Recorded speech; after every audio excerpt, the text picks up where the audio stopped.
In my 7 years in Bitcoin, I never thought that I would have seen this. China has just officially adopted Bitcoin. We can see right here, Hong Kong approves its very first mainland broker for Bitcoin and crypto trading. But the bigger question is, who forced China to make the Bitcoin pivot of the century?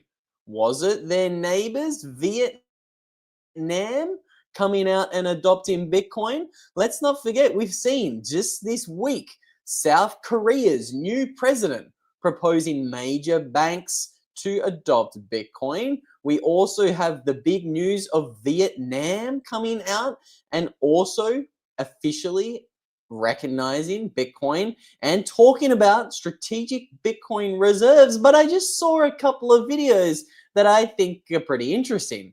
Trump says that we signed a trade deal with China yesterday. Okay, that's the first video. I thought that was pretty interesting. But the next one, well, this is even more head scratching. Held on to some Bitcoin in some fashion or another. Now the process begins in terms of establishing the reserve, the actual infrastructure behind it, and getting all of that accomplished. There's nothing in the EO that mandates that report become public, but we could choose to make it public at some point. And we are certainly keen on the idea of accumulation. We've stated publicly that Bitcoin is digital gold. We believe it's in the best interest of the United States to garner as much as we can possibly get. I've said that at every conference that I've spoken at in the last 2 to 3 months. Now, obviously, this has to be done in budget neutral ways that don't cost the taxpayer a dime. The president was clear about that in the executive order. But I think we have some very creative minds, 2 of which are sitting up here with me. And I think we'll begin moving very quickly on that. Okay, so there's a couple of really interesting points I hope you guys paid attention to in that clip. The first being the fact that Bo Hines specifically says, hey, we can buy Bitcoin, but we're not going to tell you guys publicly about it. Let's re-listen to that just for a second. Some point. And we are certainly keen on the idea of accumulation. There's nothing in the EO that mandates that report become public. So there's nothing in the EO that mandates that a report of a Bitcoin purchase becomes public.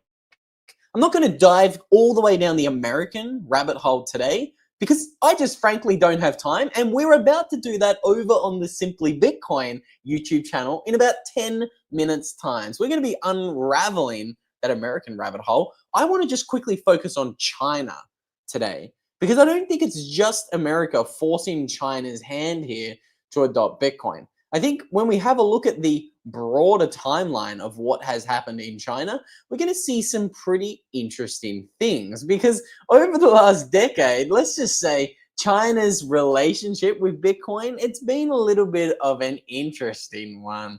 We can see in 2009, China banned Bitcoin. 2011, a Chinese exchange, BTCCC, was the first one ever launched.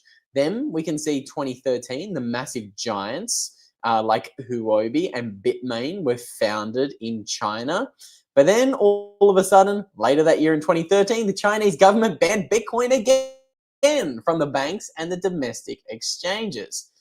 We can just see consistently China attacking Bitcoin. We can see China banned ICOs and domestic Bitcoin exchange activity in 2017. We can also see again in 2019, President Xi stresses the importance of blockchain investment for China's future, but not Bitcoin. You can see in 2020, the Chinese government releases its own state-run cryptocurrency. Let's not forget, China's central bank digital currency comes with expiry dates. They literally control when and how you can use your money. So I do think it's absolutely fascinating that we've now seen the Hong Kong Bitcoin ETF rolled out in China. The Hong Kong ETF is a really interesting one as well when we start thinking about what's different about this Hong Kong one. Because let's not forget, this is an in-kind Bitcoin ETF. That's a big kicker that a lot of people kind of forget about here. The Hong Kong Bitcoin ETF, you put Bitcoin in and you get Bitcoin out. And we can see more recently, this thing's been setting records. So we can see here, the Hong Kong Bitcoin ETF was setting records towards the end of 2024. We can also see that the volume for this Hong Kong Bitcoin ETF has kind of showed consistent bullish sentiment, persistent kind of inflows, which is really interesting. We can see that, look at these massive big green bars here. Hong Kong ETF volumes. It's surging. It's nearly at all-time highs right now. So again, this kind of goes back to that broader question that we always like to ask ourselves about China and Hong Kong. What is the relationship here? What's the broader thesis? Okay. Well, I just think China is using Hong Kong as its test pilot. I think Hong Kong launched Bitcoin ETFs in 2024, and this was the beginning of China's Bitcoin pivot. I think China wanted to see, is there demand for Bitcoin in Asia? Is it happening? Well, we can see demand for Bitcoin in Asia is spreading pretty aggressively. South Korea, again, they're a big economy. South Korea is an absolutely enormous economy when we look at their GDP. They've just recently elected a pro-Bitcoin president. Think about that for a minute. I think that is noteworthy. I think a lot of people are not paying attention to South Korea, despite them being a $1.7 trillion economy. They would have to be a top 20 economy. Let's take a little bit of a peep.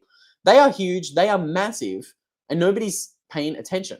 The only other economy bigger in Asia, aside from China, is India. But again, India has its advantages that South Korea does not. India has around 1.4, 1.5 billion people running around their huge country, okay? So this is big. But again, there's more going on in Asia that I think a lot of us need to be paying attention to.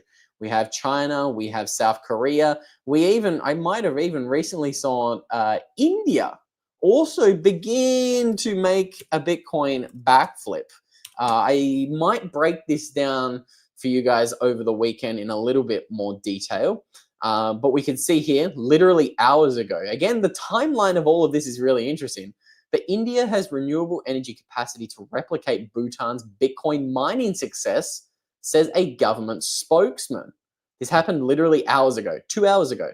So we're seeing a lot of developments happen between America and China. We've got Donald Trump talking about the fact that they've made a trade deal with China literally 5 hours ago this morning. And then we've also got South Korea and Vietnam making pivots and moves into Bitcoin. And then this is the big kicker here I want to show you guys. Hong Kong officially accepts Bitcoin as proof of assets to apply for residency. So that means you can go to Hong Kong and you can say, hey, I've got Bitcoin. I've got $1 million in Bitcoin.